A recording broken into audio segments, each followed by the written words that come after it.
नमस्कार दोस्तों, और आइए हम सब लोग स्वागत करते हैं किसान पुत्र जगदीप धनखड़, जिन्होंने भारत के 14वें उपराष्ट्रपति पद के लिए चुनाव जीत लिया है। उनको कुल वोटिंग में 528 वोट मिले हैं और विपक्ष उम्मीदवार जो मार्गारेट अलवा थी उनको 182 वोट मिले हैं। उनकी ये जो जीत है ये बहुत ही बड़े अंतर वाली जीत मानी जाती है और उनका जो शपथ विधि होगा तो ये 11 अगस्त को होगा, क्योंकि वर्तमान जो उपराष्ट्रपति है वेंकैया नायडू, उनका कार्यकाल 10 अगस्त को पूरा हो रहा है। आइए दोस्तों, आप जानते हैं जगदीप धनखड़ साहब के परिवार और शिक्षा आजीवन के बारे में। उनका जन्म राजस्थान के झुंझुनू जिले में एक छोटा सा गांव है किठाना, वहाँ 18 मई 1951 में हुआ। उनके माता का नाम केसरी देवी और पिता का नाम गोकुलचंद। वो 4 भाई बहनों में दूसरे स्थान पर है। उनका विवाह 1979 में सुदेश नामक लड़की से हुआ। उनको 2 बच्चे भी हुए और एक बेटे का नाम था दीपक और बेटी का नाम कामना रखा। बट दुर्भाग्यवश उनका जो बेटा था, जब 14 वर्ष का था 1994 में उसकी ब्रेन हैमरेज से मौत हो गई। और ऐसा माना जाता है कि हमारे जो वर्तमान राष्ट्रपति है उनका जो निजी जीवन है बहुत ही संघर्षमय और दुख भरा रहा है। जैसा कि हमारे जो राष्ट्रपति है द्रौपदी मुर्मू, उनके 2 बेटे थे, उसमें से एक बेटा 2009 में उसकी मौत हो गई और 2013 में दूसरे बेटे की भी मौत हो गई। इस दुख से बाहर आ ही रही थी तो 2013 में उनका भाई और माँ चल बसी।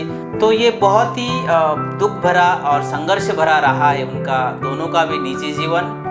शैक्षणिक प्रवास किठाना गांव के सरकारी विद्यालय से शुरू हुआ। उन्होंने जयपुर के प्रतिष्ठित कॉलेज महाराजा कॉलेज से भौतिक शास्त्र में ऑनर्स किया और उसके बाद उन्होंने राजस्थान विश्वविद्यालय से विधि स्नातक की डिग्री भी प्राप्त की। ग्रेजुएशन होने के बाद उन्होंने सिविल सर्विसेज की परीक्षा भी पास की थी, बट उन्होंने आईएएस बनने के बजाय उन्होंने वकालत का पेशा चुना और उन्होंने इस पेशे को राजस्थान हाई कोर्ट से शुरुआत की। अब जानते हैं कि राजनीति प्रवास के बारे में।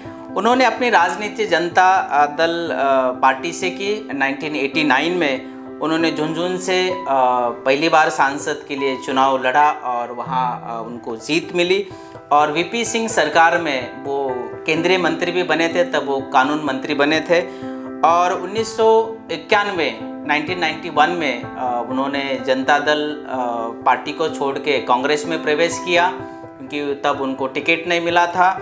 और 1991 से लेके 2003 तक वो कांग्रेस पार्टी में थे और उसके बाद कांग्रेस पार्टी से मुंह मोड़ने के बाद उन्होंने बीजेपी में प्रवेश किया और 2019 में उनको पश्चिम बंगाल का राज्यपाल बनाया गया। खास बात यह है कि वो गांव के जड़ों से जुड़े हुए नेता है और वो हमेशा गांव के विकास के लिए काम करते रहते हैं। उन्होंने यह बताया जाता है कि अपने गांव के बच्चों को अंग्रेजी बोलना सीखने के लिए एक शिक्षक की नियुक्ति भी रखी है और उसके साथ साथ उन्होंने अपने गांव के जो महिलाएं हैं उनके लिए सिलाई का प्रशिक्षण देने के लिए उनके फार्म हाउस पे एक प्रशिक्षण केंद्र भी खोल रखा है।